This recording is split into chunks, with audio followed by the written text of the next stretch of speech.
అపోస్తలుడైన పౌలు గారు కొలస్సీల సంఘానికి రాసినటువంటి పత్రిక, కొలస్సీలకు రాసిన పత్రిక 2వ అధ్యాయము 16 నుంచి 19 వచనాలు మనం చదువు. పేజ్ నెంబర్ 183, కొత్త నిబంధన పుస్తకము 183, 2వ అధ్యాయము కొలస్సీలకు అపోస్తలుడైన పౌలు గారు. అమ్మ సెల్ ఒకసారి సైలెంట్ లో ఉన్నారు, సైలెంట్ లో పెట్టాను దయచేసి. సైలెంట్ ఉన్నాయి, ఓకే మంచిది. చదవండి. 2వ అధ్యాయం 16వ వచనం నుంచి కండి. కాబట్టి అన్నపానముల విషయంలోనైనను పండుగ అమావాస్య విశ్రాంతి దినము అన్న వాటి విషయంలోనైనను మీకు తీర్పు తీర్చ నేనెవరికి అవకాశం ఇవ్వకుడి. ఇవి రాబో వాటి ఛాయే గాని నిజ స్వరూపము క్రీస్తులో ఉన్నది. అది వినయాసకుడై దేవదూత రవతలయందు ఇచ్చ కలిగి తాను చూసిన వాటిని గురించి గొప్పగా చెప్పుకొనుచు తన శరీర సంబంధమైన మనసు వలన ఊరక ఉచ్చరించు శిరస్సును హత్తుకొనిన వాడెవడును మీ బహుమానమును అపహరించనీయకుడి. ఆ శిరస్సు మూలముగా సర్వ శరీరము కీళ్ళ చేతను నరముల చేతను పోషింపబడి అతకబడినదై దేవుని వలన తను వృద్ధితో అభివృద్ధి పొందుచున్నది. హల్లెలూయా, హల్లెలూయా. మరొకసారి నేను ఎవరితో వినిపిస్తా.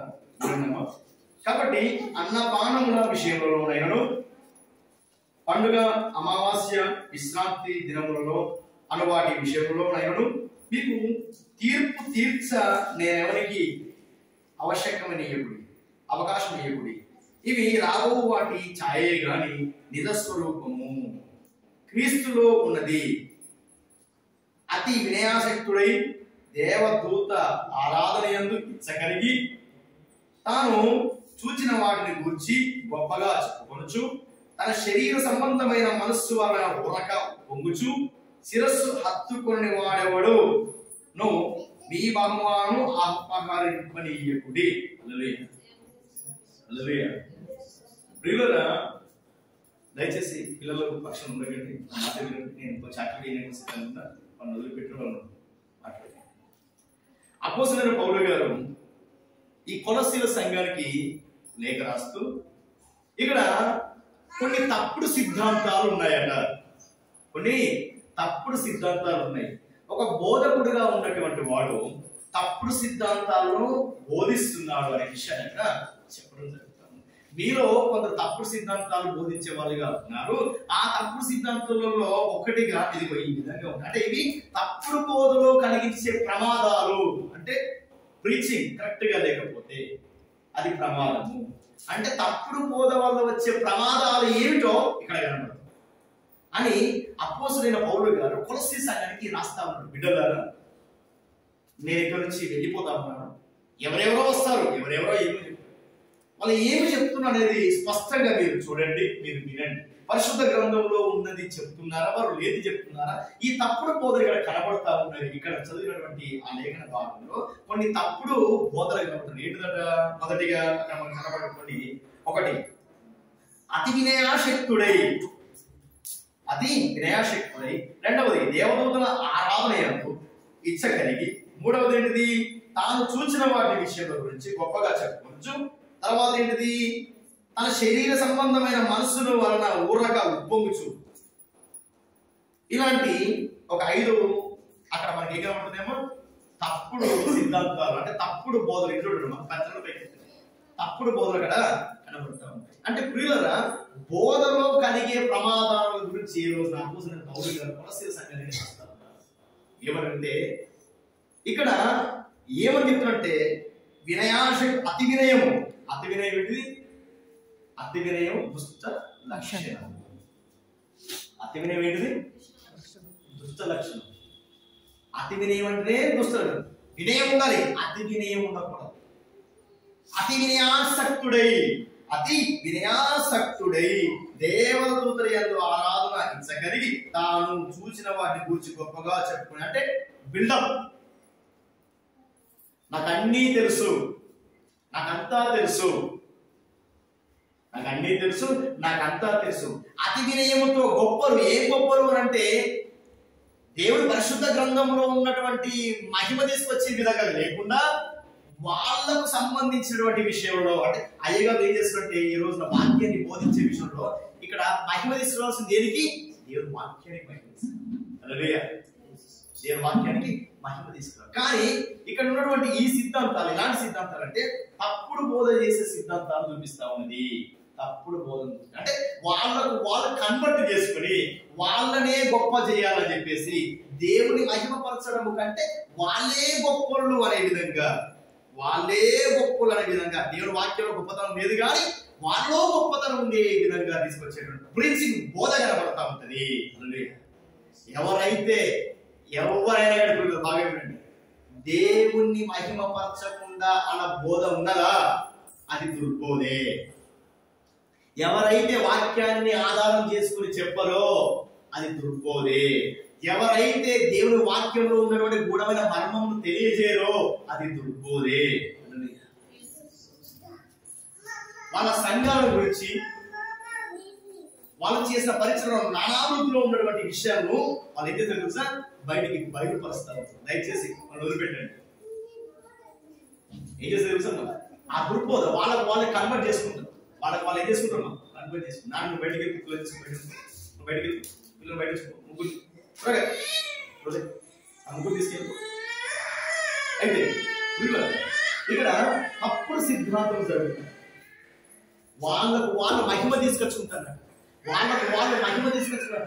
దేవుని మహిమ పరచాల్సింది పోయి వాళ్ళను మహిమ తీసుకుని వాళ్ళకు మహిమ వచ్చే విధంగా వాళ్ళ గురించి కనపడుతుంటారు.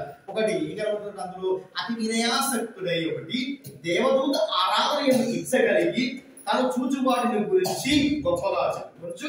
శరీర సంబంధమైన మనస్సు వలన ఊరక ఉప్పము, అంటే శరీర సంబంధం అంటే శారీరకంగా శిరస్సు అంటే ఇక్కడ సంఘానికి శిరస్సు క్రీస్తు. ఇక్కడ శిరస్సు అంటే అతి ప్రాముఖ్యంగా చూసుకోవాల్సింది వాక్యం. వాక్యాన్ని ఆధారం చేసుకోకుండా బోధించే వాళ్ళు చాలా మంది ఉన్నారు. టూకీగా ప్రార్థన చేసి టూకీగా మెసేజ్ ఇచ్చే వాళ్ళు ఉన్నారు. ఆ మెసేజ్ లో ఏమన్నా తెలుసా? దుర్బోధ ఉన్నది. అతి వినయాసక్తుడై ఉన్నటువంటి బోధ. దేవతలే అందులో ఆరాధన ఎంత గొప్పగా వర్షిప్ చాలా బాగా చేస్తుంది సార్. వర్షిప్ బాగా చేస్తుంది. అతి వినయం ఉన్నది. మరి శిరస్సు యందు ఏంటంటే శిరస్సును హత్తుకొనక వాడెవడును. శిరస్సును హత్తుకోవడం అంటే వాక్యాన్ని ఆధారం చేసుకున్నాక వాడు బోధ చేస్తున్నారు. ఆ బోధలో అందులో ఏమీ లేదు. అందుకనే అలాంటి బోధకు మేము దూరంగా ఉండండి అంటున్నాడు. చూడండి, ఎందుకంటే శిరస్సును హత్తుకొనక వాడెవడును నీ బహుమానము అపహరింపనీయకుడి. ఎవడైతే శిరస్సు అంటే ఏమిటి? ఆత్మీయంగా వాక్యము, సంఘము, మనల్ని దేవుతో అంటగట్టాలి, వాక్యముతో అంటకట్టించాలి. ఎవరు? దైవ సేవకుడు, బోధకులు. ఇలాంటి మనము సంఘాన్ని క్రీస్తు శరీరమై ఉన్నాడు కదా, ఆ శిరస్సును సంఘానికి అంటకట్టే విధంగా బోధించాలి తప్ప ఆ శిరస్సును దూరముగా ఉంచుకొని ఆ శిరస్సును హత్తుకోక, అంటే ఏ శిరస్సు ఇక్కడ? వాక్యం అనే శిరస్సును అంటుకోక సంఘానికి అతి వినయాసక్తుడై ఉన్నటువంటి బోధ, చక్కటి ఆరాధనలో నేను ఉన్నటువంటి బోధ, ఈ విధంగా వాళ్ళు చూసిన వాటిని గురించి చెప్పుకునే గొప్పలు తప్ప మరొకటి లేదు. ఆ గొప్పలకు మీరు పొంగిపోకండి, ఆ గొప్పలకు మీరు పడిపోకండి అంటున్నారు. శిరస్సును హత్తుకొనక, మళ్ళీ శిరస్సును హత్తుకొనక వాడెవడును మీ బహుమానము అపహరింపనీయకుడి. ఆ శిరస్సు మూలంగా సర్వ శరీరము కీళ్ల చేతను నరముల చేతను పోషింపబడి అతుకబడినదై దేవుని వల్ల కలుగు వృద్ధితో అభివృద్ధి పొందుతున్నది. ఇక అభివృద్ధి లేకపోయినాక ఆ శరీరమును అంటకట్టుకోవడానికి ఆ శిరస్సును ఆధారం చేసుకోకపోవడం అంటే వాక్యాన్ని సంఘానికి అంటకట్టనివ్వకుండా నువ్వు చేసే బోధ దేనికది? శిరస్సును తీసుకొచ్చి బాడీకి అంటు పెడితే ఏమవుతుందమ్మా? ఈ బాడీ నుంచి ఇక్కడికి ఏమవుతుంది? ఇక్కడ నుంచి ఇప్పుడు శిరస్సు అంటే శిరస్సులో ఏముంటది? మెదడు ఏం చేస్తుంది? ఆలోచన పుట్టుకొస్తుంది. ఈ వాక్యము ఈ బాడీకి ఆలోచన పుట్టుకొస్తే ఏమవుతుందంట? ఆలోచన ఏమవుతుందమ్మా? స్థిరానికి వచ్చేది. స్థిరంగా వస్తున్నాడు. ఇక్కడ చూడండి, ఇక్కడ ఆ శిరస్సు మూలంగా, అంటే ఆ శిరస్సు వచ్చేసి బాడీకి మొండరికి కనుక తగిలితే ఈ శిరస్సు మూలంగా సర్వ శరీరం, అంటే సర్వ శరీరం అంటే కాళ్ళు చేతులు ఇవన్నీ, వీటన్నిటికీ ఏంటది రక్త ప్రసరణ జరుగుతుంది. రక్త ప్రసరణ జరుగుతుంది. సర్వ శరీరములకు కీళ్ళ చేత నరముల చేత పోషింపబడి అతకబడినదై దేవుడి వల్ల కలుగు వృద్ధితో అభివృద్ధి పొందుతున్నది. మరి అలాంటి అభివృద్ధి పొందేటువంటి బోధ కాకుండా అతి వినయాసక్తులైనటువంటి బోధ నీకు, అతి వినయంతో చేసే బోధ నీకు, దేవదూతల యందు ఆరాధించే ఆ ఆరాధన. చూడండి, ఇంకో మాట ఏంటిది, తాను చూసినటువంటి గురించినటువంటి విషయం పిట్ట కథలు.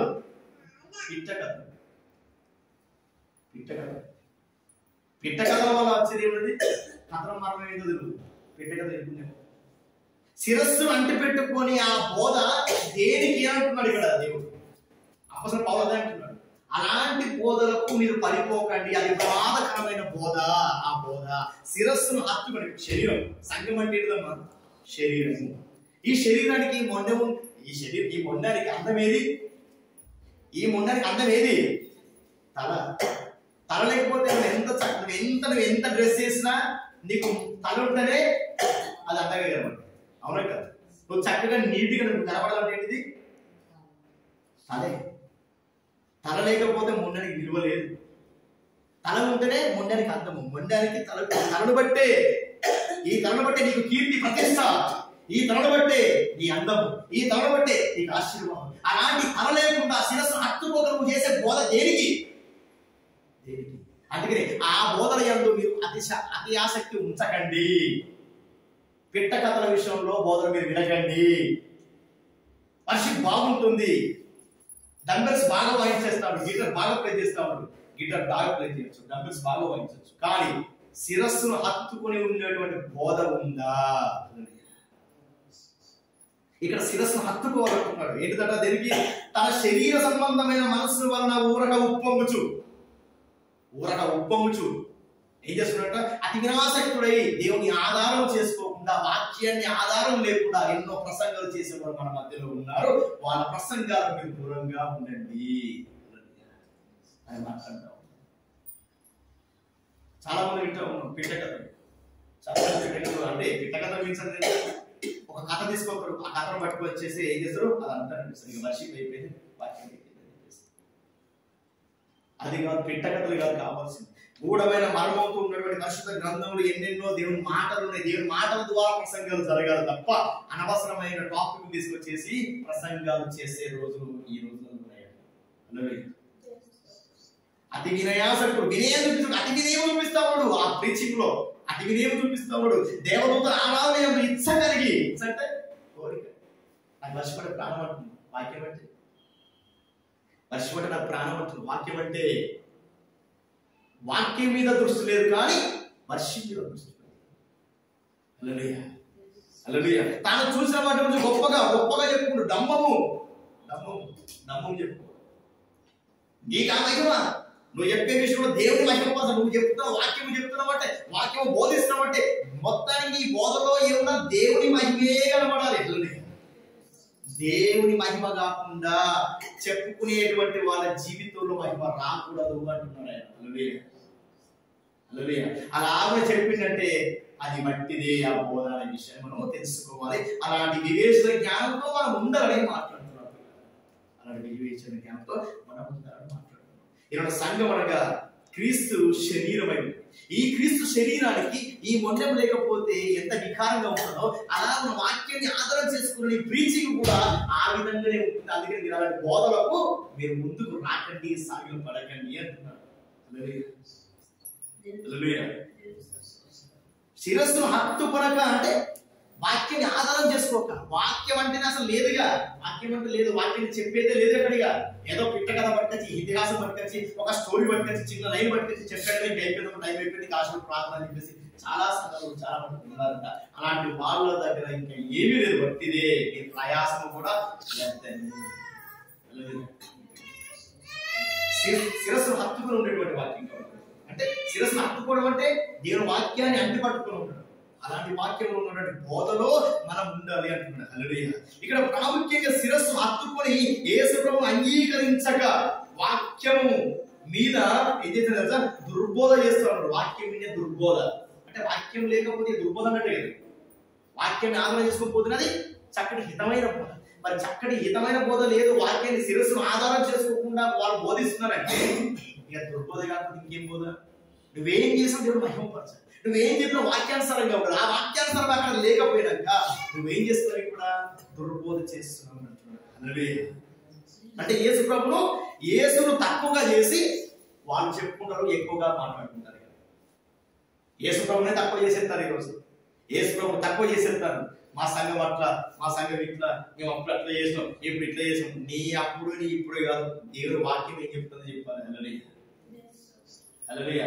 దేవుని వాక్యం ఏ విధంగా చెప్తా ఉంది, దేవుని వాక్యం ఏ విధంగా ఉంచమంటుంది, దేవుని వాక్యం ఏ విధంగా నడవమంటుంది అనే విషయాన్ని నువ్వు దేవుని మహిమపరిచే విధంగా ఉండాలి తప్పించేసి నువ్వు కన్న వాటిని, నువ్వు విన్న వాటిని, నీ జీవితంలో చూసిన వాటిని గొప్పగా చెప్పేసి నువ్వు ఇదే ఈ నడిపింపులో ఉంటే అది హితమైన బోధ కాదు అని అంటున్నాడు. హల్లెలూయా. హల్లెలూయా. అంటే ఏంటది?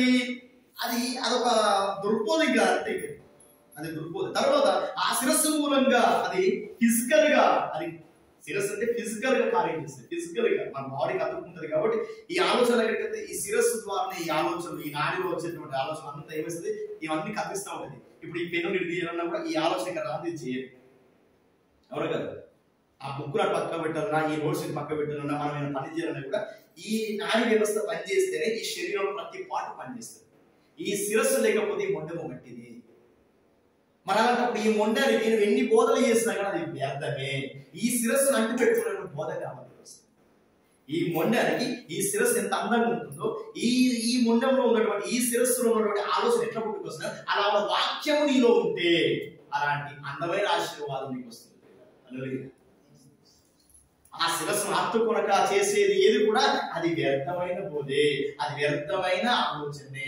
ఈ రోజు అలాంటి దుర్బోధలు ఉన్నాయని అపోస్తలుడైన పౌలు గారు కొలస్సీ సంఘానికి రాస్తా ఉన్నాడు. హల్లెలూయా. తల లేకుండా ఏ భాగం పనిచేయలేని విషయం మనకు బాగా తెలుసు. శిరస్సు లేకపోతే ఏమైనా పనిచేస్తుంది? ఏం పనిచేయదు. వేస్తే అసలు మొండలేని తల ఎక్కడ చూసాము? అలా ఉన్నాయి. వాక్యం లేని తల ఎవరైనా చూస్తాము, వాక్యం లేని మొండలు చూస్తాము. అలాంటి బోధలు వచ్చేసి మీరు జాగ్రత్తగా ఉంటారు. ఇలాంటి సమయంలో కలిసి ఉన్నటువంటి సమయాల్లో మీలో ఎవరైనా వచ్చి తప్పుడు బోధ చేస్తే కనుక మీరు చాలా జాగ్రత్తగా ఉండాలి అంటున్నారు. ఇలాంటి సమయంలో మీకు ఎవరైనా తప్పుడు బోధ చేస్తే, అంటే వాక్యాన్ని ఆధారం చేసుకోకుండా ఆ ప్రీచింగ్ కనుక ఉన్నట్లయితే, దేవుని మహిమపరచకుండా ఆయన బోధ ఉన్నట్లయితే అది తప్పుడు బోధ అని మీరు గ్రహించాలి అంటారు. ఎవరికి రావాలి ఇక్కడ మహిమ? దేవాది దేవుడికి రావాలి. సమస్త ఘనత మహిమ దేవుడికే చెందునుగా. ఆ విధమైన బోధ రావాలి. అంతే తప్పించేసి నేను చాలా కష్టపడ్డాను, చాలా ఒకప్పుడు చాలా కష్టపడ్డాను. అట్లా అంతే ఇదంతా అందుకే చాలా కష్టపడ్డాను. ఒకప్పుడు వట్టిగా తెలుసు, ఒక డ్రెస్ నచ్చింది, ఒకటే డ్రెస్ వచ్చింది. అప్పుడు కిరాయి 30 రూపాయలు అని ఈ విధంగా తీసుకోవాలంట. అప్పుడు ఎందుకు వచ్చావు? దేవుడు అనిపించు, దేవుడి మహిమ. హల్లెలూయా. ఆ మహిమని మీరు చెప్పాలి, ఆ మహిమని నువ్వు తెలియపరచాలి. నువ్వు వచ్చింది ఏంటో దేవుడికి తెలుసు, కానీ నువ్వు చెప్పేది ఏంటో సంఘానికి ఈ రోజున నన్ను వాడుకుంటే నేను ఆ విధంగా అడిగానని. హల్లెలూయా. ఆ మహిమ దేవుడికి నువ్వు బోధించాలి. కానీ ఇక్కడ ఏమంటుంది తెలుసా? వాళ్ళకు మెప్పులు, వాళ్ళకు ఘనతలు, వాళ్ళకు గొప్పలు. ఒకప్పుడు ఈ విజయవాడలో నేను అలా ఉండేవాడిని, ఒకప్పుడు నేను హైదరాబాద్ లో చిన్న పూరి గుడిసెలో ఉండేవాడిని, కిరాయి కూడా లేకపోయింది. ఆ ప్రీచింగ్ అదే స్టార్ట్ అయిపోతుంది. అది కాకుండా దేవుడు వాక్యం బట్టి, దేవుని బట్టి, దేవుడి మహిమే, దేవుడి మహిమ తప్ప ఏం కనపడదు. అలాంటి బోధ కనపడదు. అలాంటి బోధ శిరస్సు లేకుండా ఎవరైతే వాక్యము చెప్తారో, శిరస్సు లేకుండా ఎవరైతే వాక్యాన్ని బోధిస్తారో, ఆ శిరస్సు లేని వాక్యము ఆ శరీరానికి రాదు, చలనం రాదు, చలనం రాదు. శిరస్సు మొండెనికి ఉంటేనే చలనం. దేనికి? ఫిజికల్ గా ఈ ఆలోచనలు, ఈ నాడీ వ్యవస్థ ఈ ఆలోచన పుట్టిస్తాయి. ఏది ఎక్కడ ఉంచాలన్నా ఈ ఆలోచన ఎక్కడ వస్తాయి? ఈ శరీరం, ఈ తల నుంచి ఈ శరీరానికి జ్ఞానేంద్రియాలుగా పనిచేస్తూ ఉంటాయి, జ్ఞానాలుగా పనిచేస్తూ ఉంటాయి. అది ఎంత వాస్తవము. శిరస్సు హత్తు కొరక బోధించేది కూడా అంతే వ్యర్థము అంటున్నారు. శిరస్సును హత్తుకొని, వాక్యాన్ని హత్తుకొని ఈరోజు క్రీస్తును మహిమపరిచే బోధలో మీరు ఉండాలి. అందుకే అలాంటి బోధన మీరు వినాలి అని చెప్పేసి అలాంటి బోధన ఇక్కడ చాలా మంది 14 సంవత్సరాల తర్వాత ఇక్కడ వినయాసక్తుడై అంటే దాని చాలా వినయం చూపిస్తాడు. దేవదూతుల ఆరాధన ఇచ్చ కలిగి ఉంటాడు. ఘోరంత విషయాన్ని ఏం చెప్తాడు సార్? కొండంత చెప్తాడు అన్నమాట. ఘోరంత విషయాన్ని చెప్తాడు, కొండంతగా చెప్పాడు. 14 సంవత్సరాల కింద జరిగినటువంటి ఒక దర్శన విషయంలో అపొస్తలుడు పౌలు ఏమని తెలుసా? అపొస్తలుడు పౌలు ఏమని తెలుసా? నీకు ఒక విషయం చెప్తాను. ఇప్పుడున్నట్టు దైవజనులకు తెలుసా? ఇంత విషయానికి ఇంత చెప్తాడు. నేను ఎప్పుడు తెలుసా? అది మా సంఘంలో ఎప్పుడు తెలుసా? అసలు ఎవరు ఇప్పుడు అంటే సంఘం గురించి చెప్పుకునే దేవుడు మహిమ రావాలి. అక్కడ దేవుడు మహిమను పెట్టి ఫస్ట్ ఆఫ్ ఆల్ చాలా మంది దేవుడు మహిమ పెట్టట్లేదు. ఈ రోజున గొప్ప గొప్ప సంఘాలు దేవుడు దేనికి దేవుడు మహాకృపాలు అనే వాళ్ళు చాలా తక్కువైపోయి. నేను వాళ్ళ గురించి మాట్లాడు. ఇక్కడ అదే ఉన్నది. శిరస్సును హత్తుకొనక ఉండేవారు చాలా మంది ఉన్నారు. అతి వినయాసక్తుడై అతి వినయం చూపించి అతి వినయంతో మాట్లాడేవారు చాలా ఉన్నారు. దేవుడు మహిమపరచకుండా మాట్లాడే మాటల వల్ల మీరు ప్రబలపడకండి. బయటకు ఇట్లా పోవద్దు. నేను ఒకప్పుడు ఇట్లుండేది, నన్ను దేవుడు లేపిండు. దేవుడు లేపిండు అని కూడా చెప్పరు. నేను ఒకప్పుడు ఇట్లున్నా, ఇప్పుడు ఇట్లయినా ఇప్పుడు ఇట్లా ఇట్లయినా తెలుసు ఆయన దేవుడు చేస్తే ఆయన అనే విషయాన్ని ఇక్కడ ఆయన బోధించడం. అందుకనే ఘోరంత విషయాన్ని కొండంత చెప్పారు చాలా మంది ఉన్నారు.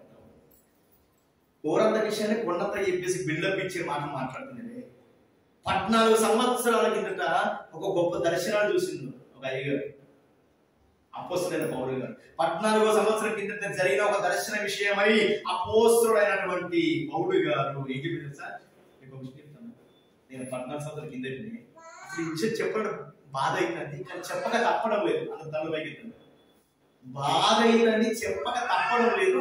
నేను అతిశయిస్తున్నాను చెప్పడానికి, నాకు కొంచెం మంచిగా అనిపించట్లేదు, కానీ చెప్పక తప్పదు. ఘోరంత విషయాన్ని కొన్నంత చెప్పేవారు కదా, ఇక గొప్ప విషయాన్ని నేను చాలా గొప్పగా చెప్పట్లేదు, కానీ చెప్పక తప్పదు కాబట్టి చెప్తున్నా. నేను పరలోకానికి వెళ్ళొచ్చానయ్యా. 14 సంవత్సరాల కిందనే నేను పరలోకానికి నిచ్చెనేసుకొని పోయొచ్చిన, పరలోకాన్ని చూసేసిన ఒకే ఒక వ్యక్తి అపోస్తలుడైన పౌలు గారు. 2వ కొరింథీ 12వ అధ్యాయం ఉంటుంది. ఇంటికి వెళ్ళండి. 2వ కొరింథీ రాసుకోండి. 2వ కొరింథీ 12వ అధ్యాయం. సరే చూద్దాం, కొంచెం ముందుకు చూద్దాం. త్వరపడి 2వ కొరింథీ 12వ అధ్యాయం. 2వ కొరింథీ 12వ అధ్యాయము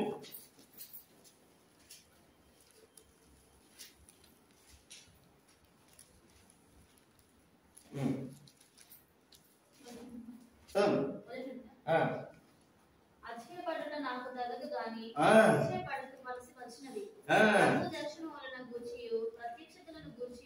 ఏమంటారు తెలుసా?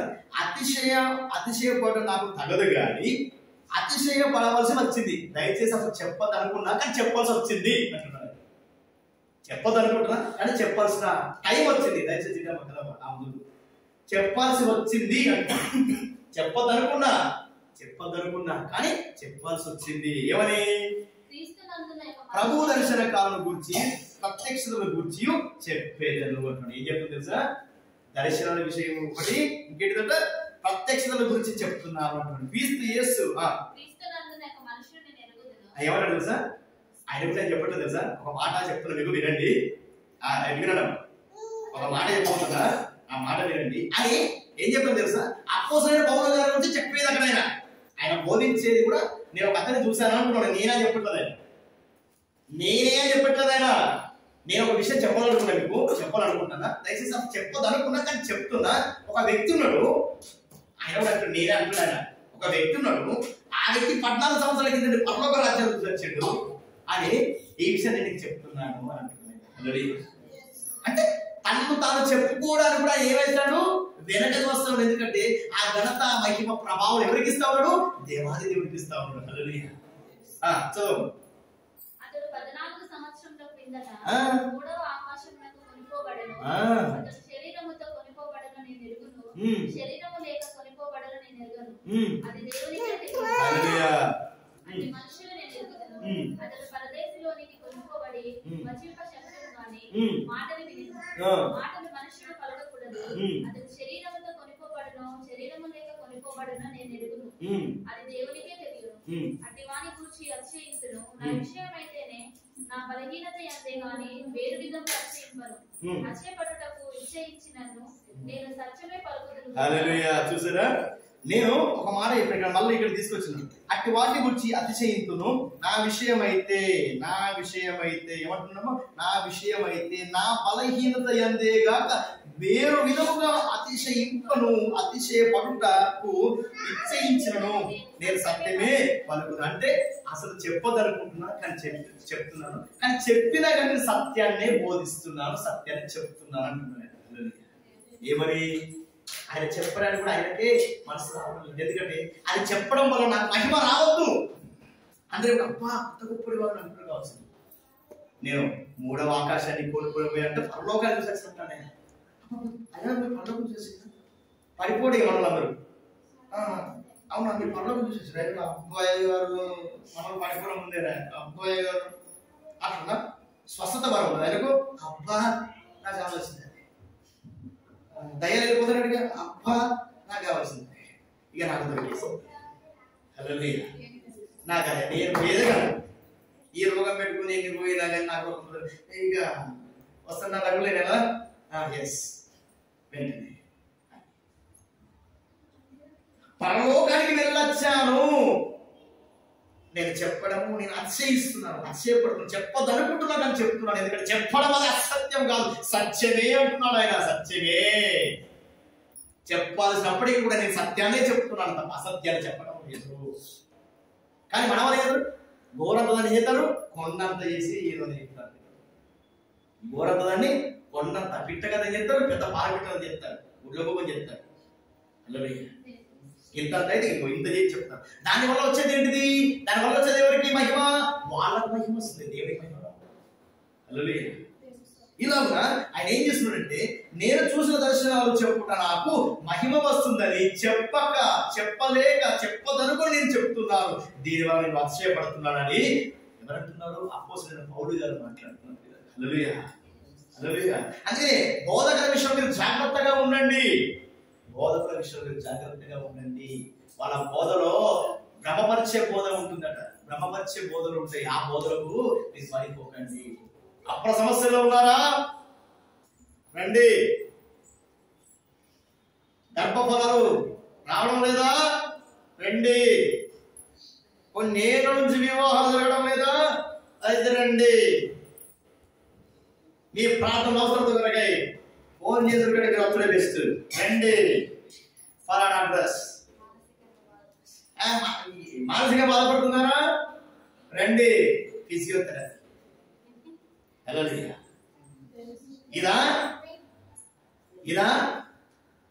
ఇది బోధ. వాక్యాన్ని ఆరాధించడం. నీ వాక్యమే నన్ను బ్రతికించుచున్నది, నీ వాక్యమే నన్ను బ్రతికించుచున్నది, నీ వాక్యం నాకు నెమ్మది కలుగుచున్నది. ఏది బోధ? ఏది? అది అడుగుతాడు దేవుడికి. హల్లెలూయా.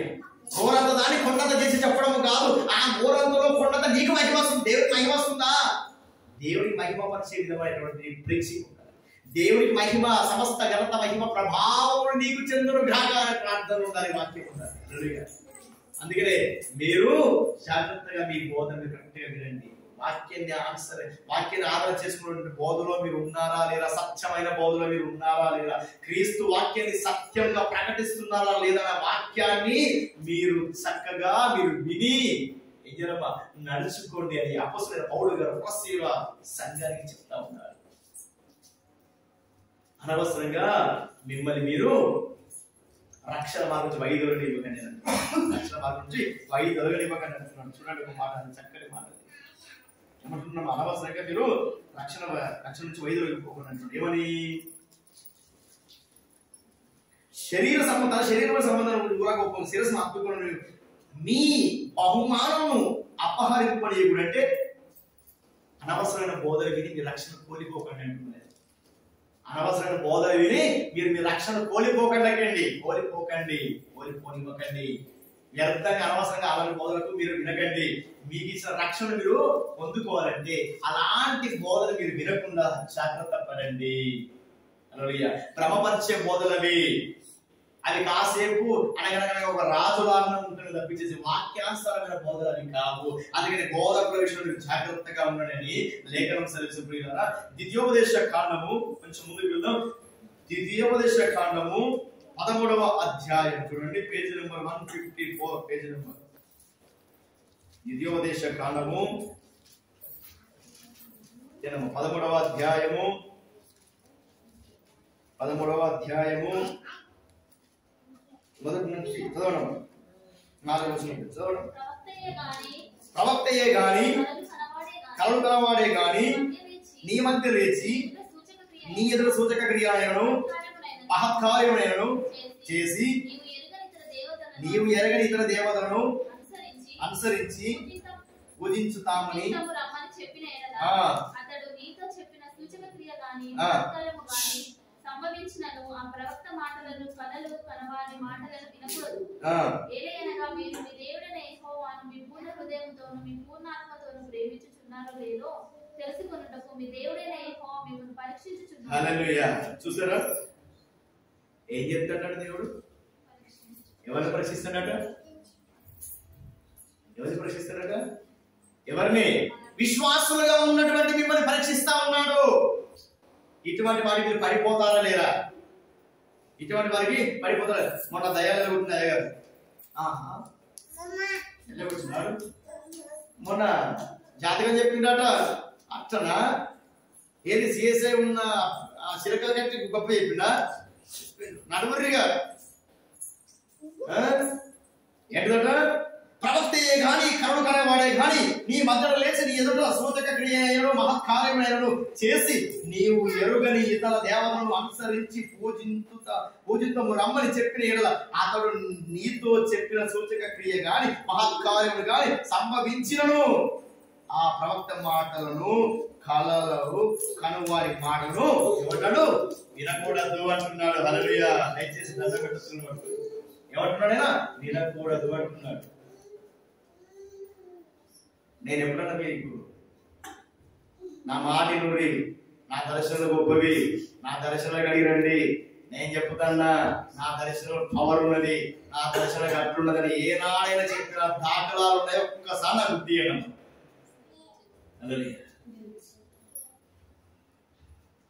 దర్శనాలు వస్తాయి. నేను చెప్పింది జరుగుతుంది ఖచ్చితంగా, శాసనం అని చెప్పేసి ఏనాడైనా చెప్పిన రోజులు ఎవరికైనా ఉంటే చెప్పండి. మరి ఏమంటుంది ఇక్కడ చూడండి. అతడు నీతో చెప్పిన సూచక క్రియ మహత్కార్యం సంభవించును ఆ ప్రవక్త మాటలను కరుడు కానీ మాటలు కానీ ఏమంటాడు? వినకూడదు. ఎందుకంటే అభ్యంతర పరిస్థితి కూడా ఉంటాయి. అందరు చెప్పేది వినకండి, మేది అందరు చెప్పేది వినకండి. దేవుడు చిత్తం ఎట్లున్నదో జరుగుతుంది. హల్లెలూయా. ఎన్ని తలసిన ఏది అడిగిన చివరికి జరిగేది ఆయన చిత్తం. ఆయన చిత్తంలో మర్మం ఉంటుంది. ఖచ్చితంగా దర్శనాలు ఉన్నాయి, లేవని కానీ వాటి మీదే మీ ధ్యాస ఉంచకండి, వాటి మీదే మీరు కేంద్రీకరణ చేసుకోకండి. స్వస్థత ఉండే నేను లేవి అనడం లేదు, స్వస్థత ఉండే నేను స్వస్థతకు వ్యతిరేకం కాను. ఇవన్నీ నువ్వు స్వస్థత అంటే నువ్వు స్వస్థతలకే ప్రియులారా. స్వస్థతలు 2 రకాల స్వస్థత. ఒకటి ఆత్మీయమైన స్వస్థత, రెండోది భౌతికమైన స్వస్థత. భౌతికమైన స్వస్థతను కోరుకుంటున్నావు ఈ రోజున. భౌతికమైన స్వస్థత ఏమిటి? శరీరంలో అనారోగ్యం ఉంటే స్వస్థత పొందుకుంటున్నావు. హల్లెలూయా. ఆ స్వస్థతను పొందుకున్న తర్వాత నువ్వు పరలోక రాజ్యానికి వెళ్ళిపోతావా అనే గ్యారెంటీ ఆ అయ్యగారని ఇవ్వాలి, నువ్వని ఎవరు ఇవ్వగలుగుతారు? ఈరోజు శరీరంలో అనారోగ్యం ఉన్నట్లయితే స్వస్థత దేవుడు చేసిండు, మంచిది. చేసిన తర్వాత పరలోక రాజ్యానికి నువ్వు పోగొట్టుపోతావా? అయ్యగారని ఇవ్వాలి, నువ్వని ఇవ్వాలి. అందుకని స్వస్థతలు జరుగుతూనే ఉంటాయి, దర్శనాలు వస్తూనే ఉంటాయి. దర్శనాల మీద మీరు ఏకాగ్రతగా ఉంచకండి, మీరు స్వస్థతల మీద ఏకాగ్రతగా ఉండకండి. ఎందుకంటే ఆది అను వాక్యము నేను వాక్యమే దేవుడే శరీరధారి. హల్లెలూయా. వాక్యాన్ని నీ దేవుడు అందుకే నీ హృదయంలో వాక్యాన్ని సమృద్ధిగా నివసింపనీయుడి అంటున్నాడు. హల్లెలూయా. నీ హృదయంలో వాక్యాన్ని సమృద్ధిగా నివసింపనీయుడి, దాని నింపు. స్వస్థతను నింపకు, దర్శనాల విషయంలో నింపకు. నీ గురి వాక్యం విన్నే ఉండాలి. ఎందుకంటే ఆదిలో వాక్యం స్వస్థత లేవు. ఈ రోజున స్వస్థత ఉన్నా కూడా మహిమ ఎవరికి వెళ్తుంది? అయ్యగారికి వెళ్తుంది. ఏమైనా దర్శనాలు ఉన్నాయి, దర్శనాలు ఎక్కడికి వెళ్తుంది? అయ్యగారికి వెళ్ళిపోతా ఉంటుంది. అందుకనే మీ రక్షణ జరగడం చేసుకోకండి. అవి ఉన్నవి, అవి జరిగేటప్పుడు ఖచ్చితంగా నేను జరిగిస్తాను. కానీ నన్ను ఆధారం చేసుకునేటువంటి బోధలో మీరు అవేకమై ఉండండి. నన్ను ఆధారం చేసుకోకుండా చెప్పే బోధలు మీరు ఉండకండి. ఎందుకంటే క్రీస్తు లేకపోతే సంఘము లేదు, సంఘము లేకపోతే క్రీస్తు శిరస్సు లేదు. హల్లెలూయా. దాన్ని ఎఫెక్షన్ చేసుకొని ఉంటేనే దానికి అర్థము. మొండెము లేక శిరస్సు లేదు, శిరస్సు లేక మొండెము ఉండదు. ఈరోజు శిరస్సు అక్కడ ఉన్నా కూడా ఈ మొండెనికి ఏది అర్థము? వాక్యమైన శిరస్సు అంటారు. అందుకని బోధకుల విషయంలో జాగ్రత్తగా ఉండండి. ఎందుకు? అవి చెప్తారు కావచ్చు, కానీ అవి జరగకపోతే ఏమవుతుందో తెలుసా?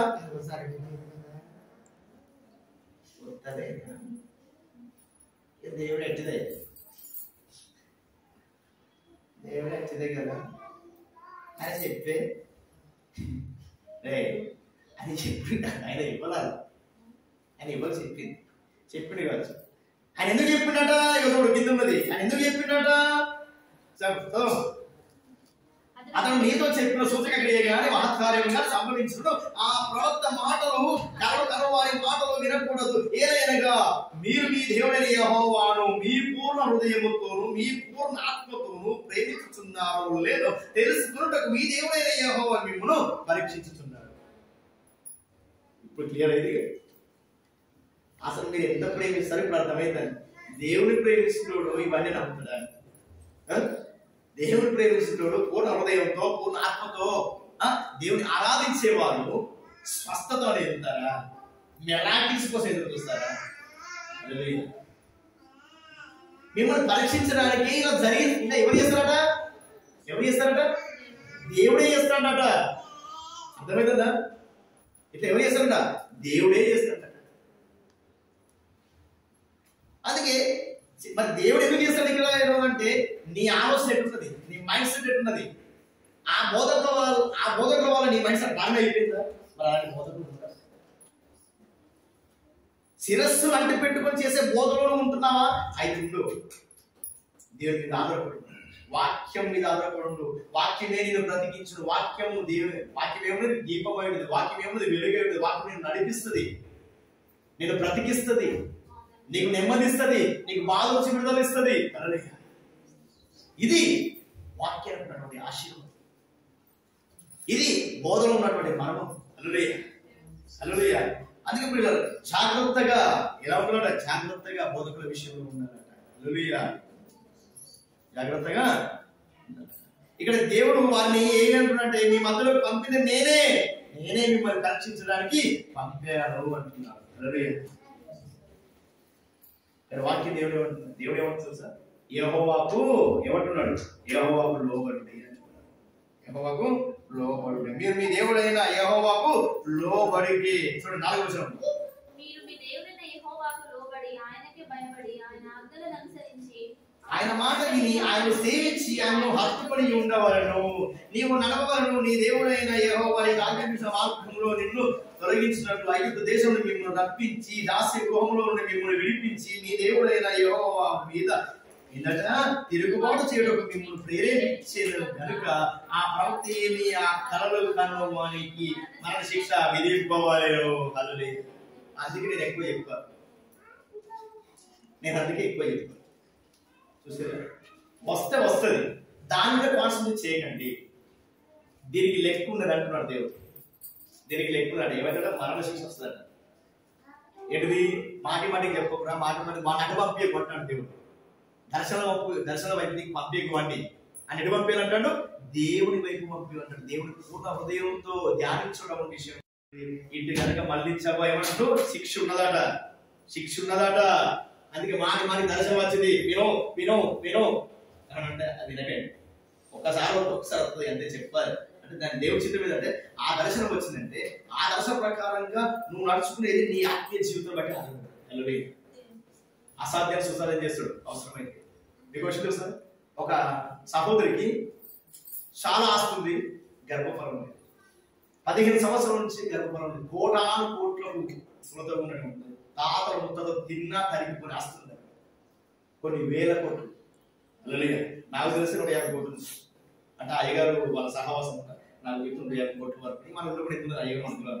మరి ఏమైంది అయ్యారంటే ఆ సహోదరుడట నాకు గర్భఫలం కావాలి, ఎక్కడి పోయినా ఏమి లేదు ఏమి లేదు ఏమి లేదు ఏమి లేదు, ఎంత ఖర్చు పెట్టినా ఆ పెట్టంటుందట. టెస్ట్ బేబీ ఉంది కదా వద్దంటుందట. టెస్ట్ బేబీ వద్దు, నాకు నా సొంతగా నా భర్త నుంచి నాకు ఇట్లాగా కావాలి అనే ఆలోచన చాలా మంచి ఆలోచన. కానీ లేదు, అది లేదు. ఏం చేస్తున్నాడంటే ఏం చేయాలో అర్థం కాక అమ్మ ఒక మాట ఎక్కడెక్కడికో మీరు దగ్గరకు పోతారు, అక్కడికి పోతారు, అన్ని మానేయండి. ఏ దేవుడు మీకు ఏం చేయలేదు కదా. నాకు తెలిసిన ఒక బ్రదర్ ఉన్నాడు, చాలా చక్కటి ప్రార్థన పనులు. ఒక్కసారి అక్కడికి వెళ్దాం, ప్రార్థన చేసుకున్నాం. ఇందపల్లి అయ్యగారికి వస్తే అయ్యగారు కొన్ని సంవత్సరాలు 15 సంవత్సరాలు మాకు గర్భఫలం కొంచెం మమ్మల్ని ప్రార్థన చేయాలి. నేను చేసుకోవడం కంటే మీరు కూడా ప్రార్థన చేయాలి, మీరు కూడా మందిరికి రండి, వస్తూ ఉండండి, ఇలా వస్తూ ఉండండి. అట్లా 6 నెలలు 7 నెలలు కావచ్చునట, సంవత్సరం గడిచినట దేవుడు గర్భఫలం ఇచ్చాడు, గర్భద్వారాన్ని తెరిపించాడు. తెరిపించిన తర్వాత కొన్ని అలా ప్రేరేపడి డబ్బులు ఎన్నిక వస్తే వద్దాం, ఇప్పుడు ఇదైంది అలా వెనక్కి ఇస్తాం. ఏమిన్నా మీరు డబ్బులు కాకుండా ఏదో వస్తువులు మంత్రులు తక్కువ దాన్ని చేసిన సరే అన్నట. మాకు కుమారుడు కావాలి. అమ్మ కుమారుడు ఆల్రెడీ అయ్యగారికి దర్శనంలో కుమారుడు చెప్పిండు. అడిగారు ఇంత ఈ వాళ్ళ కూడా ఇంకా దేవుడు బాగా బలపడుతుంది చెప్పేసి అమ్మ కుమారుడు అని బాబు కుమారుడు అని చెప్పేసి ఏం చేశారు, ఇక కుమారుడు అని అయ్యగారు చెప్పారు కదా అని చెప్పేసి ఏం చేసి చర్చ ఎక్కడ రాబోతున్నాడు, నా కుమారుడు రాబోతున్నాడు అని చెప్పేసి ఇంటికనే కరణ కలుగుకుంటా, ఇంటికనే ఉండి అమ్మాన పోలింగ్ తీర్చలేడు, అమ్మాన పోలింగ్ తీర్చలేడు, అమ్మారండి అమ్మాట లేడు, ఇంటికి పోయినా వాళ్ళ ప్యూలతోటి వాళ్ళ పని వాళ్ళతోటి లేడని చెప్పేసినట. చాలా అవమానం ఎదుర్కొంటాడట. సరేలే అని చెప్పినట. ఒక రోజు డెలివరీ అయింది, పాప అయిందా, పాప ఆపరేషన్ వెంటనే ఫోన్ చేసినట్ట. అయ్యగారు బాబా చెప్పారు పాప వచ్చింది. పాప ఎట్లా వచ్చిందంటే అయ్యా నాకు కనిపిస్తుంది, నేను మీకు బాగా రాశాను, మరి దేవుడు అంటే ఏం చేస్తున్నాను, నాకు నేను ఎందుకు చేసాను నేను అడగలేదు. దేవుడు చెప్పింది నేను చెప్పాను. అమ్మ బాగా దేవుడు చెప్పింది చర్య తీసుకుని దేవుడు చెప్పింది నేను మీకు చెప్తున్నాను, దయచేసి నా మాట వినమంటే లేదు మీరు బాగున్నారు, నేను ఎంత ఆశలో ఉన్నా దేవుడు లేడు సరే అని చెప్పేసి ఒక రోజు ఏడ్చుకుంటూ ప్రార్థిస్తాను. ఇది ఎందుకు ఇట్లా అనిపిస్తుంది, నేను దేవుడు కూడా గర్భఫలం వచ్చేదాకా చర్చికి వచ్చేసి మందిరానికి వచ్చింది. తర్వాత దర్శనంలో బాబు అనగానే లేదు మీకు ఇంకొక విషయం చెప్తున్నా, మీరు స్కాన్ చేసుకున్నాం చాలా దగ్గర డాక్టర్స్ వాళ్ళు కూడా చెప్పారు బాబు అని, వాళ్ళు కూడా తెలిసారు. సో వాళ్ళు చెప్పినాక కూడా ఇట్లయిందమ్మా ఏమో అని తెలియదు. అవునా రిపోర్ట్స్ వస్తే బాబుని కనబడుతుంది, అసలు బయటకు చెప్పదు అది, కానీ అయ్యగారు చెప్పి సాక్ష్యం ఇది. రిపోర్ట్ లో బాబు అని ఉంది. మరి ఏది ఇట్లా అంటే ఏముంది, సరే ఎక్కడైనా దాన్ని వదిలిపెట్టండి, ఇక్కడైనా మోకాలు లేని ప్రార్థన చేయండి. దేవుడు ఒకసారి స్టార్ట్ చేశాడు, ఆయన ఆపడు అన్నాడు, ఆయన ఆపడు, ఆయన తెలుస్తూనే ఉంటాడు, మళ్ళా ప్రార్థన చేయండి అంటే సరే ఇక తప్పకుండా మౌనంగా ఉండుకుంటూ కాదు, పశ్చాత్తాప పడుతూ ఉపవాసాలతో గర్భఫలం తెచ్చి బాబు కావాలి నాకు బాబు తప్పకుండా బాబు ఇవ్వబోతున్నాడు అని చెప్పేసి ఏం చేస్తున్నాను. చివరకు దేవుడు 2 కవల పిల్లలు బాబుని వేసుకున్నాడు. అంటే దర్శనాలు ఉన్నవి, దర్శనాల మీద డిపెండ్ కాకుండా ఉన్నది, దానికి తగినట్టుగా తగినట్టుగా లేకపోతే నీకు తగ్గట్టు అని చేస్తుంది. ఇవ్వడం తెలుసు, ఇవ్వకుండా ఆశ పెట్టించడం తెలుసు, ఆశపడిన ప్రాణం తృప్తిపరిచే దేవుడుగా ఉన్నాడు ఆయన. హల్లెలూయా. ఇచ్చేది తెలుసు ఆయనకు, తీసుకునేది తెలుసు, ఆశ పెట్టుడు తెలుసు. ఆశ నీకే అనుకుంటాను కావచ్చు, అత్యాశ పెట్టుడు ఒక్కసారి ముడిపించి నీకే తెలుసు అంటాడు. ఆయన ముడిపించుంటే ముడిచిపోయేవాడు ఎవడు, ఆయన ఆశ పెడితే ఆశ పడున్నాడు ఎవడు ఇక్కడ. హల్లెలూయా. ఆయన మరుగైనది ఇక్కడ నువ్వు నటిస్తారా కావచ్చు, నీకంటే నటనా పురుషుడు మరి ఆయన, నీ నటన తగ్గట్టు కూడా ఆయన చేస్తాడు ఈ రోజు. హల్లెలూయా. అనుకుంటారు కావచ్చు మధ్య పెడుతున్నావు, పై శుభ్రం మోసపోతావు స్ట్రైట్ అంటున్నా కావచ్చు ఈ రోజున. ఆయన ఆల్రౌండర్ అయ్యా. తల్లి గర్భంలో నువ్వు అసలు నేను పుట్టిగా నీ పుట్టక లేకపోతే గర్భంలో తల్లి గర్భంలో ముడిపోయి నువ్వు ఏదో తెలుసా, నాకు దొరకపోవచ్చు, నీ మనవు నాకు దొరకపోవచ్చు, నీ మనవు నాకు ఇద్దరు కావచ్చు, దేవుడికి తెలుసు. నువ్వు ఎందుకు వస్తున్నావు, నువ్వు ఎట్లుంటున్నావో అని తెలుసు ప్రతిదీ. అందుకనే చాలా మందికి ఏంటో తెలుసా, త్రుటిలో తప్పిపోయేది ఇందుకే, త్రుటిలో తప్పిపోయేది ఇందుకే. ఎందుకు తెలుసా వాటి నుండి డిపెండ్ కాకూడదు. ఇస్తానన్న దేవుడు ఇవ్వక మానడు, ఇస్తాడు. కానీ ఎప్పుడు నీ పూర్ణ హృదయంతో, నీ పూర్ణ ఆత్మతో నీవు దేవుని వెతికినట్లుగా ఉండాలి. హల్లెలూయా. ఈరోజు బోధకుల విషయంలో దయచేసి బోధకుల విషయంలో జాగ్రత్తగా ఉండండి. భ్రమపరిచే ఆత్మలు ఉంటాయి. ఇంటికి వెళ్ళిపోవడం దయచేసి వెళ్ళిపోవడం నాకు డిస్టర్బెన్స్ ఉండదు. భ్రమపరిచే ఆత్మలు అడగొట్టే ఆత్మలు, వాటి విషయంలో మీరు ఎప్పుడు కూడా దేవుని మహిమపరిచే విధంగా మనం బోధనలని, దర్శనాలని, స్వస్థతలని వీటి వైపులో మనం మొగ్గు చూపెట్టకూడదు. దేవునికి మహిమ తీసుకొచ్చే విధంగా ఉండాలి. దేవుడు ఇస్తాడు అంటే ఖచ్చితంగా ఇచ్చిన మాట ఆడి తప్పుతున్నాడు, ఇచ్చిన మాట ఆడి తప్పుకోడు ఆయన. హల్లెలూయా. ఇచ్చిన మాట ఆడి తప్పుడు ఆయన నలుగురు కాదు. దేవుడు ఇస్తానన్నా ఇస్తాడంతే. ఇస్తాడు అనే దానికి నువ్వు ఎట్లుంటున్నావు ఈ రోజు అది కావాలి. ఇస్తాడు అనే దానికి నువ్వు మాట తీసుకున్నావు దేవుడి దగ్గర, మాట తీసుకున్న మాట విషయం నువ్వు ఎలా కాపాడుకుంటున్నావు అని కూడా కావాలి. ఇక్కడ ఇస్తాడు నీకు, ఇవ్వకుండా ఆయన పక్షపాతి కాదు. ఒకరికి ఇచ్చేవారికి ఇబ్బంది, ఆయన పక్షపాతి కాదు. ఆయనకు ఇస్తాడు, నీకు ఇస్తాడు, నీకు ఇస్తాడు, ఆయనకు ఇస్తాడు. ఇచ్చుట్లో ఏనాడో ఉందే, తీసుకున్నట్లో నేను వెనుకంజనం ఉన్నా. పూర్ణ హృదయంతో పూర్ణ ఆత్మతో నువ్వు సేవించలేకపోతున్నావు ఈ రోజున. అందుకనే సేవించి పూర్ణ హృదయంతో పూర్ణ కష్టాలు వచ్చినాయి, నష్టాలు వచ్చినాయని చెప్పేసి దేవుడు దూరంగా ఉండడం కాదు. కష్ట నష్టాలు వచ్చినా కూడా అందులో కూడా ఎరుపులో కూడా నాకు విశ్రాంతి కలగజేసిన దేవానికి స్తోత్రం అన్నాడు ఆయన. ఎరుపులో కూడా నాకు విశ్రాంతి కలగజేసిన దేవానికి స్తోత్రం అన్నాడు. అందరూ బట్టి నువ్వు దేవుని అతిశయపడాలి, సంతోషించాలి. ఇక బోధకుల విషయం వస్తే జాగ్రత్తమైనటువంటి సంఘాన్ని ఏ విధంగా నడిపించబోదంటే ఇదిగో వాక్యం విని నడిపించబోతుగా ఉంటాయి. వాక్యం విని నడిపించబోతుంది. గోరాన్ని ఉన్నతగా చేసే గొప్ప గొప్ప దైవజనులు ఎంతమంది ఉన్నారు ఈరోజు. వాక్యాన్ని ఆధారం చేసుకుని వాక్యం మీద దృష్టి సారించేటువంటి బోధ ఈ రోజు కనబడటం లేదని చెప్పేసి చాలా మంది ఉన్నారు.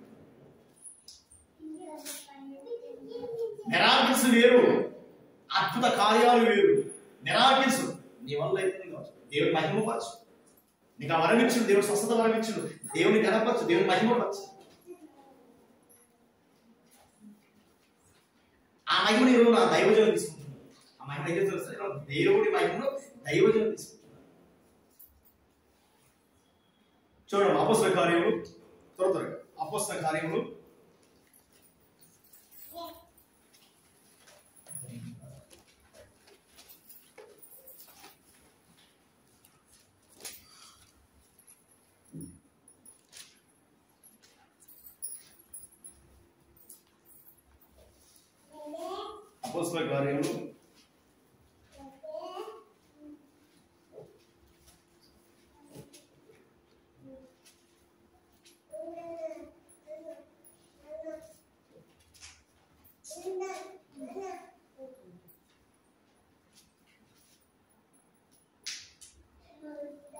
14వ అధ్యాయము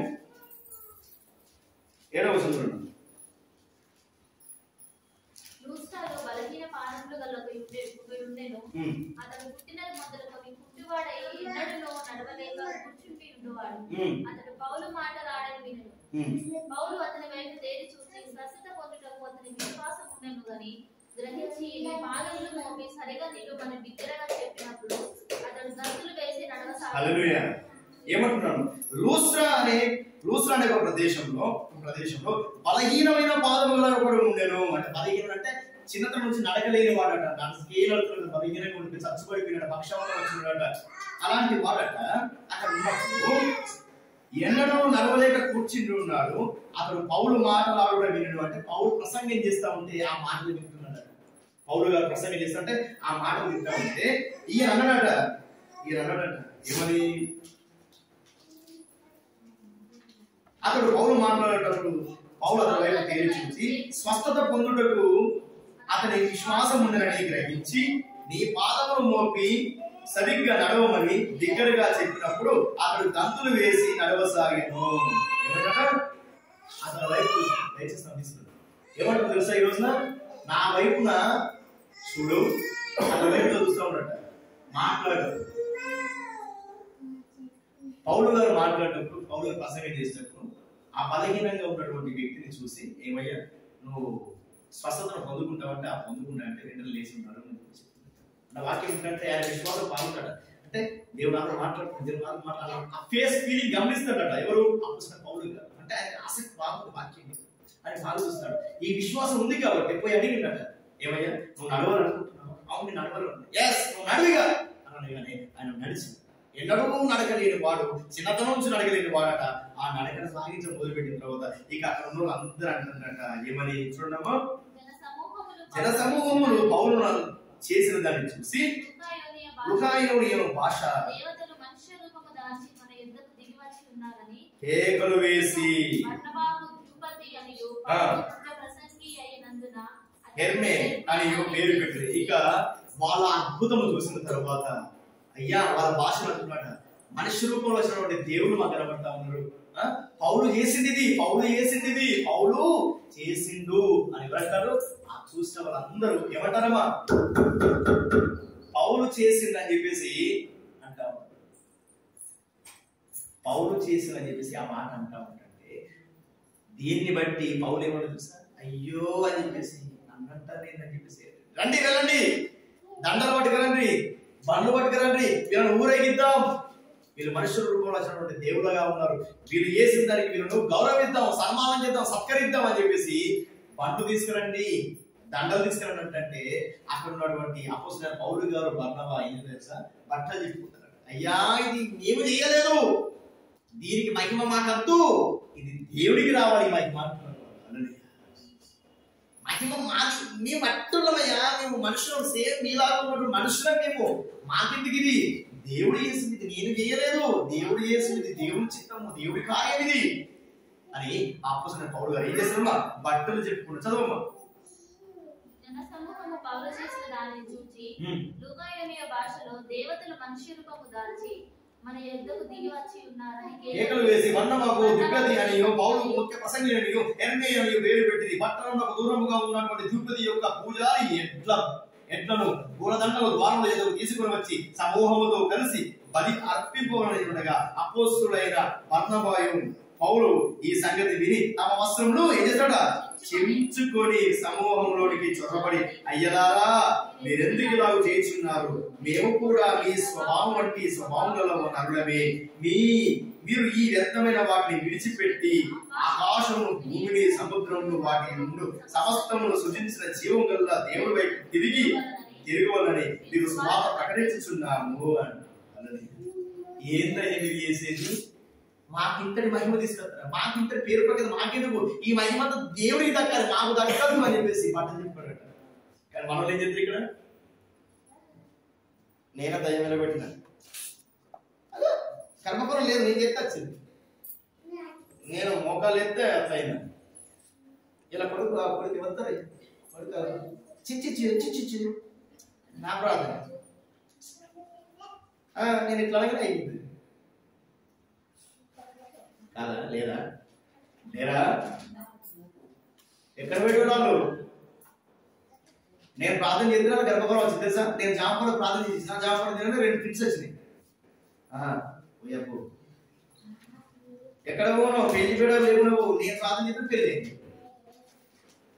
ఇవి మన పౌరు ఏమంటాడు ఇక్కడ?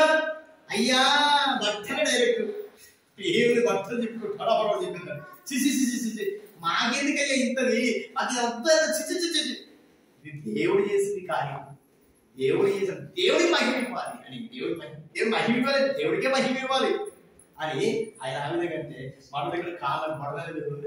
అది నేనే, అది నేనే అన్నట్టు నేనే గర్భఫలం వచ్చిన ఇచ్చిందిగా వస్తూ ఇచ్చారు సాక్ష్యం అంటే దాని అర్థం ఏంటంటే దేవుడు మహాకృప బట్టి నువ్వు గర్భఫలం పొందుకున్నావు అనే మాట మహిమ దేవుడికి ఇవ్వాలి, మనం తీసుకో. మహిమను ఎవరికి ఇవ్వాలి? దేవుడికి. దేవుడికి మహిమ ఇచ్చే బోధలు మనం మహిమపరిచే బోధలు మనం ఉన్నాం. ఇంకొక చోట పేతురు 9వ అధ్యాయం ఒక చోట పేతురు గారు ఒక మాట మాట్లాడతారు. అపోస్తలుల కార్యములు 9వ అధ్యాయము చూడండి.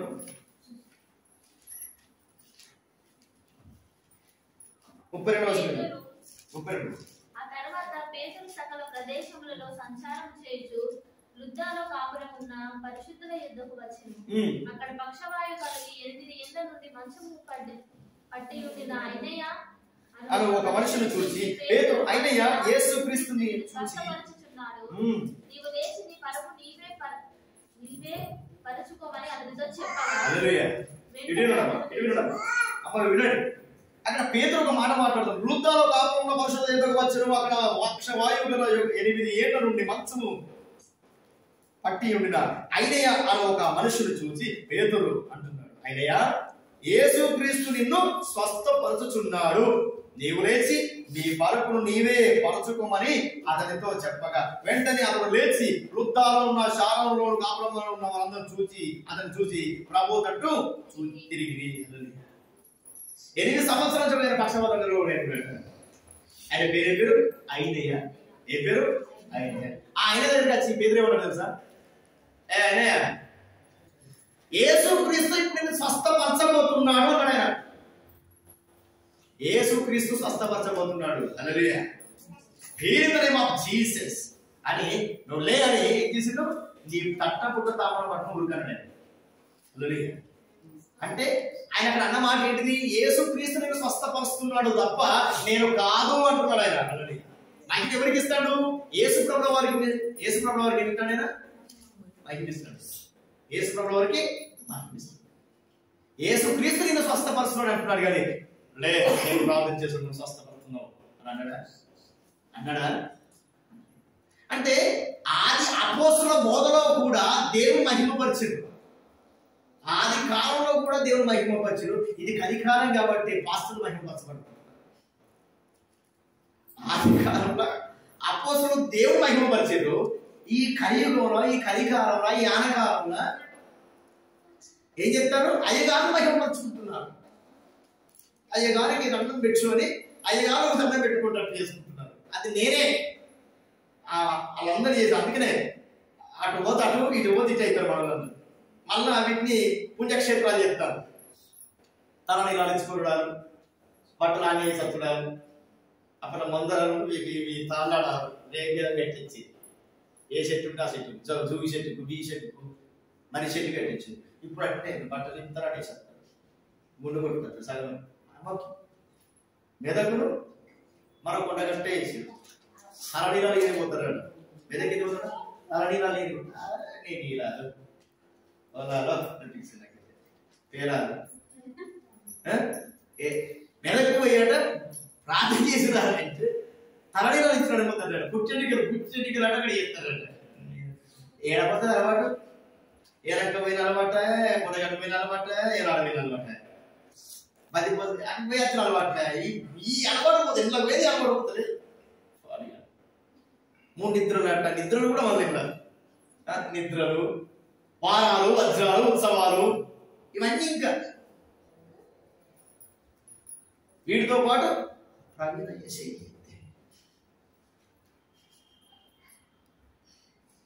ఇక వేరే పాసన చేసే వేరే 18 నుంచి 35-40 సంవత్సరాలకు ఈ పొంట, 40 సంవత్సరాలు మొదలుపెట్టి 20 సంవత్సరాలకు ఆ పొంట. వాళ్ళు ఏమొచ్చాడు? అచ్చి చెప్పిన కోటి రతనాల వీణ తెలంగాణ అన్నట్టు వాళ్ళు ప్రీచింగ్ చేస్తే ₹1 కోటి ముచ్చట చెప్పండి. అయ్యా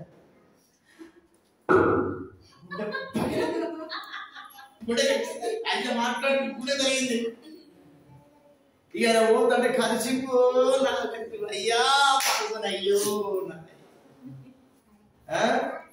ఇక ఇటు పోతే ఇట్లా కరెంట్ సరిపోతుంది. ఏడు ఇంత చూసుడే ఇంకా ఒకప్పుడు ఎప్పుడే కదా దాని చూడిపోయింది. రా అప్పుల సమస్య, మానసిక ఇబ్బంది రా అంటాడు. మనం వెళ్ళిపోతాం. కలవరి స్వరం మనకు పిలిచింది, కలవరి ప్రత్యక్షత మనకు పిలిచింది. పిలిచి ఏం చేయమంటుంది? ఏం చేయమంటుంది? అక్కడ స్వస్థతలు. మీరు పసుపు కలర్ చూడిదారు వేసుకున్న సహోదరి మన మధ్యలోనే ఉంది. చాలా రోజులు బాధపడుతుంది. బాధపడతారని ఎవరు వస్తారు? ఏ రోజు బాధపడుతుంది? చీకట బాధపడకుండా సహోదరి దేవుడు పిలిచినట్టు ఎవరైతే మాట్లాడుతున్నాడు, నువ్వులే పసుపు కలర్ ఎల్లో చూడదారి ఎక్కడున్నా నీతో దేవుడు మాట్లాడుతున్నాడు. ఇక కంటే నేనే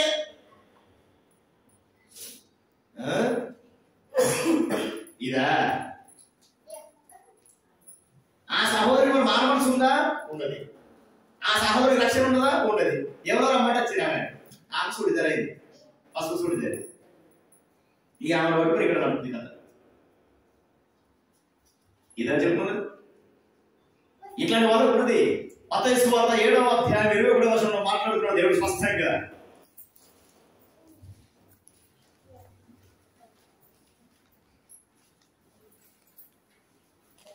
ప్రభువా ప్రభు అని వారికి పరలోక రాజ్యం సాధ్యమా? నా తండ్రి చిత్త ప్రకారం చేయువాడే పరలోక రాజ్య వారసత్వాన్ని కలిగి ఉంటాడు. ఇక బోర్డు తప్పకుండా ఉంటుంది. ఓ తీర్పు దినం వస్తుంది. ఆ తీర్పు దినంలో ఖచ్చితంగా బోర్డు వేసిన తర్వాత ఎవరెవరు దోషులు ఎవరెవరు నిర్దోషులు అని చెప్పేసి తీర్పు దినం వచ్చిన తర్వాత ఏదో ఒక రోజున మంచి దైవజనులు పోతారు, చెడ్డ దైవజనులు పోతారు. దైవజనులు అందరూ ఒక తప్పదు, అందరం ఒక తప్పదు. ఆ టైంలో గొప్ప గొప్ప దైవజనులు కనుక బోర్డులో ఉన్నట్లయితే వాళ్ళు ఏమంటారంటే, ఇదిగో వచ్చాడయ్యా అంటే అసలు నా ప్లేస్ ఇది కాదు, నన్ను ఎందుకు పిలుస్తా ఉన్నారు, నా ప్లేస్ ఇది కాదురా బాబు, యేసు ప్రభు అంటే మిమ్మల్ని కొడతాడు, డిసైడ్ కొడతాడు. ఎందుకంటే నేనేంటో తెలుసా నీకు, నా పేరునవా బెల్లంపల్లి, అక్కడ నాది వేరే. నా పేరు తెలుసు నీకు, వరంగల్ ఖానాపూర్ మొత్తం నాదే. ఒక నిమిషం సరే, నాకేం తెలియదు. అందరూ ఆ సేవకుడు, మీరు గొప్ప గొప్ప సేవకుడు.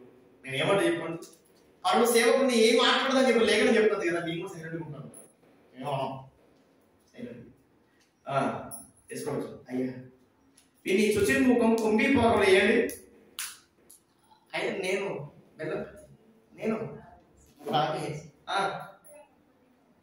శుచి ముఖం కుంభిక భాగంతో పాటు వీళ్ళు ఇంకోసారి కూడా వేయండి అన్నారు. అయ్యా ఏంటంటే మీరు అట్లంటారు, ఇది మీ నామం నేను చదవండి, మీ నామం నేను ప్రవచింపలేదా, మీ నామం నేను దయ్యం వెళ్ళగొట్టలేదా, ఇంకా మీ నామం నేను ప్రవచింపలేదా, మీ నామం నేను దయ్యం వెళ్ళగొట్టలేదా, మీ నామం అనేక అద్భుతం నేను చెయ్యలేదా. అంటే ఇవన్నీ అంటే ఏమంటారు తెలుసా, అంటే మాట అంటే ఏమంటారు తెలుసా, అలా అంటారు అన్నమాట. అయ్యా నాకు ఎందుకు ఈ శిక్ష, నేను ఎంత తప్పు చేసినా, మీ నామం నేను దయ్యం వెళ్ళగొట్టినా కదా, మీ నామం నేను ఏం చేసినట్టు ప్రవచింపలేదా. రే నేను చేయమన్నా కదా, నేను అద్భుతాలు చేయమన్నా, చేసేది నేను, చెప్పుకునేది నువ్వు చెప్పుకున్నావు, నేను చేయలేదు. నేను చేస్తే నువ్వు చెప్పుకుంటున్నావు, అది నేను అబద్ధం అంటున్నాను, అందుకు తప్పు చేస్తాను అంటున్నాను. అందుకే నువ్వు ఎవడో నాకు సెలవదు అంటున్నాడు ఆయన. ఇది దేవుడు నువ్వు ఏనాడు చెప్తావు, ఇది దేవుడు చేసిన నువ్వు ఏనాడు చెప్తావు. అందుకనే మీ ప్రార్థన నేను వినను, అసలు నువ్వు ఎవడవో నాకు తెలియదు అంటున్నాడు, మీరు ఎవరైనా ఎరగదు అంటున్నాడు. అక్రమం చేయవారు ఆయన వచ్చి మీరు వెళ్ళిపోవాలని కూడా మాట్లాడతారు. మీ నామం నేను దయ్యం వెళ్ళగొట్టలేదు, మీ నామం నేను ప్రవచింపలేదు, మీ నామం నేను అద్భుతాలు చేయలేదు, నేను మిమ్మల్ని చేయమని చెప్పలేదు. అది దేవుడి చిత్తం, నేను చేస్తా. చేసిందని బట్టి నువ్వేం చెప్పాలి కూడా, దేవుడు చేశాడు అని చెప్పి నా మహిమ తీసుకొస్తాను కూడా, నువ్వు మహిమ మాట కూడా, నువ్వు గణతలు ఎప్పుడు నువ్వు పొందుకున్నావు, నా మహిమ కనబడటం లేదు అంటున్నాడు. అలాగే పేతురు గారు ఏమంటారు ఇక్కడ, యేసుక్రీస్తు నిన్ను స్వస్థపరుస్తున్నాడు అన్నాడు తప్ప పేతురునైనా నేను నిన్ను స్వస్థపరుస్తున్నాడా. అపోస్తలుడైన పౌలు గారు నేను నిన్ను స్వస్థపరిచాను కానీ మీకు కాలేసాడా బట్టలు చెప్తున్నాడు. మరి ఈనాటి దైవజనులు ఏ విధమైన బోధలో ఉన్నారు, ఏ విధమైనటువంటి బోధలో ప్రతి ఒక్కరు నడిపిస్తాం. అందుకనే బోధ విషయంలో జాగ్రత్తగా ఉండండి. శిరస్సును హత్తుకొని పెట్టుకున్నటువంటి బోధలో మీరు ఉండాలి. మీరు అందుకే జాగ్రత్తగా ఉండండి అని మాట్లాడుతున్నారు. శిరస్సును హత్తుకొనక చేసే ప్రతి బోధ కూడా అది వ్యర్థమే. చివరికి ఒక మాట పుస్తకం ప్రియులారా, 2వ పేతురు రాసిన పత్రిక 2వ పేతురు చివరిగా త్వరగా అయిపోయిందమ్మా, నేను ముగించేస్తాను త్వరగా. 2వ పేతురు 2వ అధ్యాయము 1 నుంచి 3 వచనాలు చూడమ్మా.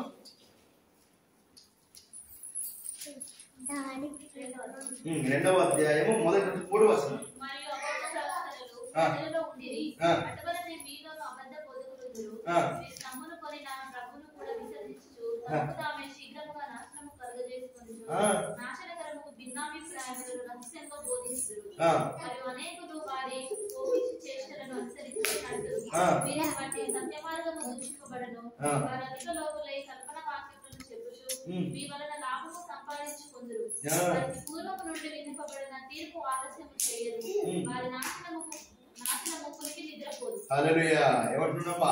అబద్ధ ప్రవక్తలు ఉన్నారు, అబద్ధ బోధకులు ఉన్నారు. అబద్ధ ప్రవక్తలు ప్రజలలో ఉండి అటు వలనే మీలో అబద్ధకులు. మీరు తమ్మును కొని కదా, మీరు తమ్మును కొనిన ప్రభువును కూడా, అంటే తమ్మును కొనిన అంటే దేవుడు అందరినీ కన్నాడుకున్నాడు కదా, ఆ ఉన్నటువంటి ప్రజలను ఆ ప్రభువును విసర్జించుచు తమకు తామే శీఘ్రముగా నాశనం కలగజేసుకొనొచ్చు నాశనకరముగా భిన్నాభిప్రాయం రహస్యముగా బోధించుదురు. మరియు అనేకులు వారి పోకిరి చేస్తులను అనుసరించినప్పుడు వీరిని బట్టి సత్య మార్గం దూషింపబడింది. సత్య మార్గం ఏమైందట? వీళ్ళ వల్ల దూషింపబడింది. మిమ్మల్ని కొన్నవాడే మిమ్మల్ని కన్నవాడే వాళ్ళు, కానీ వాళ్ళు ఏం చేస్తారంట? అబద్ధ బోధలు వాళ్ళు బోధిస్తా ఉన్నారు. వారికి ఖచ్చితంగా శిక్ష ఉన్నది. వారి బట్టిగా మీరు అట్లా వారి బట్టి మీరు అట్లా నడవకండి. వారి బట్టి మీరు అలా నడవకండి. మీరు నిజాన్ని తెలుసుకోండి. ఏవి నీచములు ఏవి ఘనమైనయో యోచించి చూసేటువంటి చక్కటి వివేచన జ్ఞానం దేవుడు మనకు అనుగ్రహించాడు. హల్లెలూయా. దాన్ని బట్టి మనం నడవాలి అంటున్నారు. అలా ఏంటంటే వారు అధిక లోపులై, వారు పిసినారులై కల్పనా వాక్యంలో చెప్పుచు, కల్పనా వాక్యం కల్పించే వాక్యాలు కథన రూపకంగా చెప్పే వాక్యాలు చెప్పుచు మీ వల్ల లాభము పొందుదురు. ఎందుకంటే మీ వల్ల లాభం సంపాదించుదురు. మనకి ఏం చెప్తుంట? లాభం అట. దేని వల్ల అట? మీ వల్ల లాభం సంపాదించుకుందరు. అంటే ఇక దశమ భాగాలు కారణం ఇక వాటికి అర్థమే ఉంటుంది. వారికి పూర్వం నుండి విధింపబడిన తీర్పు ఆలస్యం చేయదు. వారి నాశనముకుని నిద్ర పోదు. వారి నాశనముకునికి నిద్రపోదు. ఏ మాత్రం ఆలస్యం లేదు. అలాంటి అబద్ధ బోధకుల విషయంలో తప్పకుండా వారు నిద్రించబోతున్నారు. వారి ఇంటికి నాశనం రాబోతా ఉంది. దయచేసి అబద్ధ బోధకుల యొక్క బోధన మీరు వినకండి అని దేవుడు మాట్లాడుతున్నారు. హల్లెలూయా. ముఖ్యంగా ఈ రోజున ఈ యొక్క మాటలు దేవుడిని వినికిలో ఎందుకు ఇస్తున్నారంటే, వాక్యాన్ని కట్టుకుని, వాక్యాన్ని అంటి పెట్టుకుని వాక్యానుసరమైన జీవితంలో నడవాలని చెప్పేసి దేవుడు రెండమ్మ తీసుకున్నాడు. మధ్య చూస్తాను